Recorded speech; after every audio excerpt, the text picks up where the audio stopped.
they were told they're going to come to Philadelphia and they're going to tweak the Articles of Confederation. They're just going to amend them. They're going to fix them. We're going to fix what's wrong with it.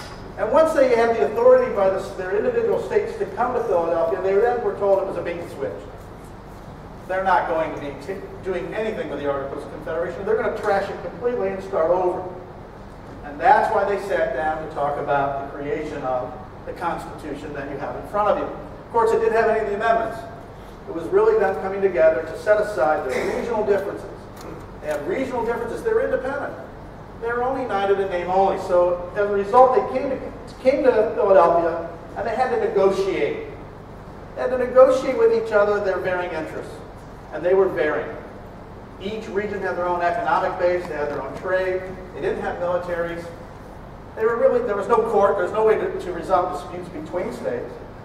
So they sat down and they decided they were going to have to negotiate. And negotiate they did.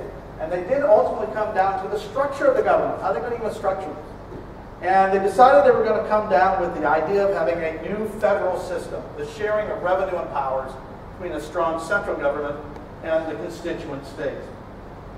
So they went around and around and around and around. It's not something they did right away. It took time. In fact, it took a couple years. Then they had to ratify it, and then they got information back from the state saying, not good, not good at all. You need to add a certain number of amendments that protect individual liberties from the government interfering. And that's where the Bill of Rights was born. So our first 10 amendments, but catch that 10th one. The 10th one was added in an effort to try to convince those states that the federal government was going to take away all the power they enjoyed under the Articles of Confederation. The problem is, when you tell them that you're going to have all the powers that aren't reserved to the federal government, there is the fine print.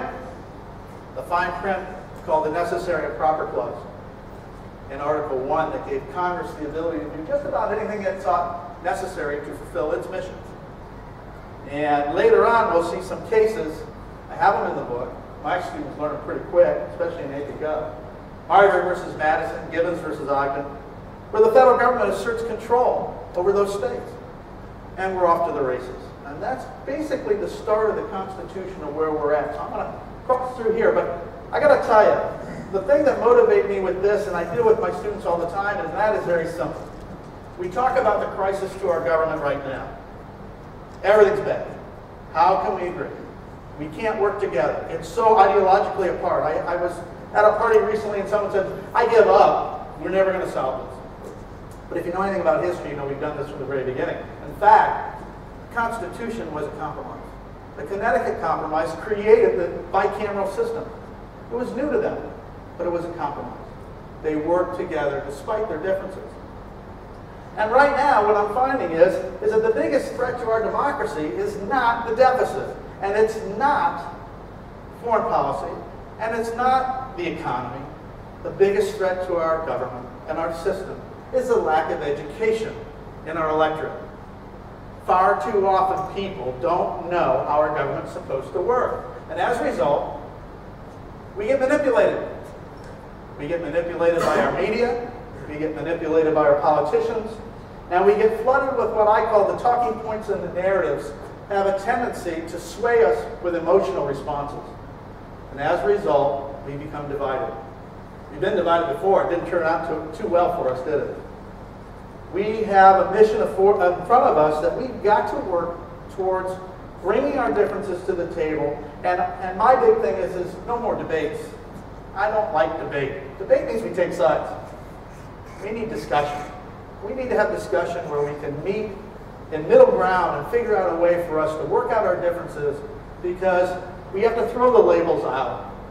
We have far too many labels. You're this, you're that, no, you're this.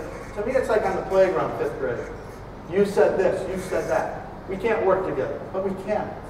The only label that should count is that we're all Americans, and we all have the same goal, to have a productive society that benefits all of us down the road.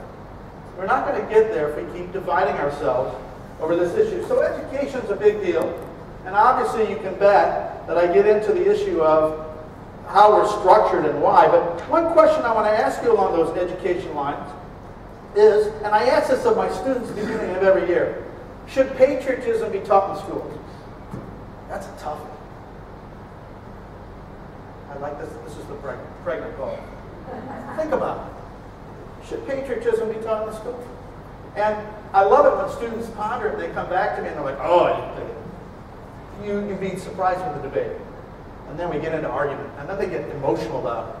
What do you mean you're not patriotic? We have to teach this. This is exactly what we need. And then they wait for me. And I love to sit back and just wait. I let them go for a while until they're ready to get out of their seats and strangle each other. But those who have had my class know the answer. My answer has always been no. Patriotism is something that you love from your heart. It's an emotion. It's something that you do as a reflex. It's not always a thinking thing. Love of country. Love of the Constitution. Now you're going to say, well, you're wrapping yourself in the flag. And I keep saying, no, I'm wrapping myself in that owner's manual that you all have a copy of now. The Constitution.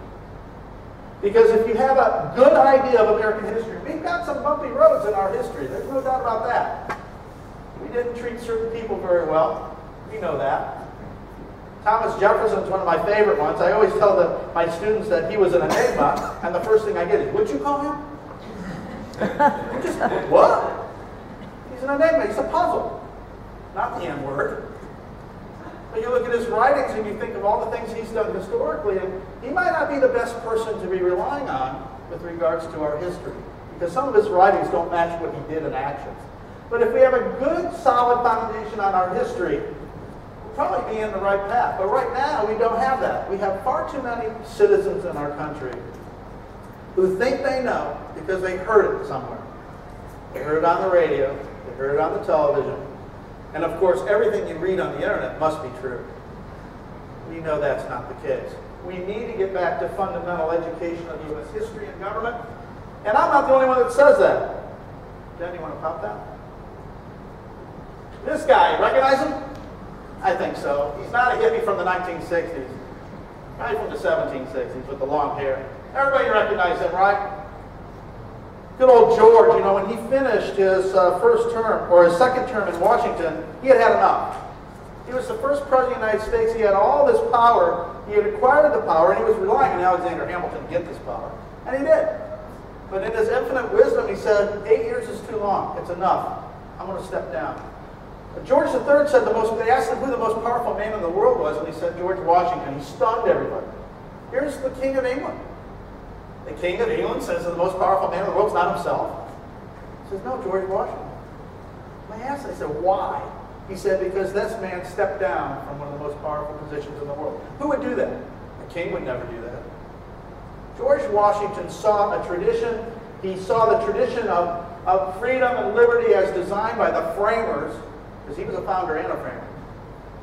But he also saw some trouble on the horizon. He had the wisdom to look forward, to be prescient, to predict the future. I want to read you some of the words that he wrote in this farewell address, and you'll see where I'm coming from. I mean, it's just not me.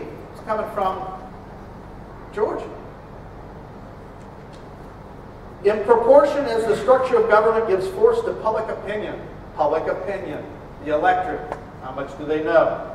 It is essential that public opinion should be enlightened. It is indeed little else than a name where the government is too feeble to withstand the enterprise of faction, political parties, and interest groups. Follow that? Little else than a name, and the government is too feeble to withstand the enterprise of political parties and interest groups. The alternate domination of one party over another, sharpened by the sense of spirit of revenge. Natural to party dissension, which is different in different ages and countries, has perpetrated the most horrid enormities, in itself a frightful despotism. The common, continual mischief of the spirit of party, political party, is sufficient to make it interest and duty of the wise people to discourage and restrain it. Why does that ring true then and doesn't now? Because it does. We have gotten so extreme. And with our media, he says, it serves always to distract the public and enfeeble the public administration.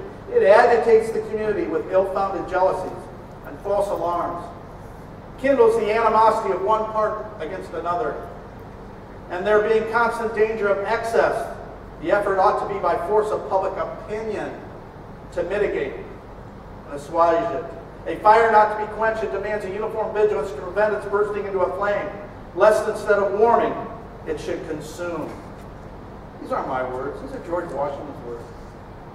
Warning us that we're standing at a time, back then, that media can manipulate us if we don't stay diligent with our education, if we don't stay informed.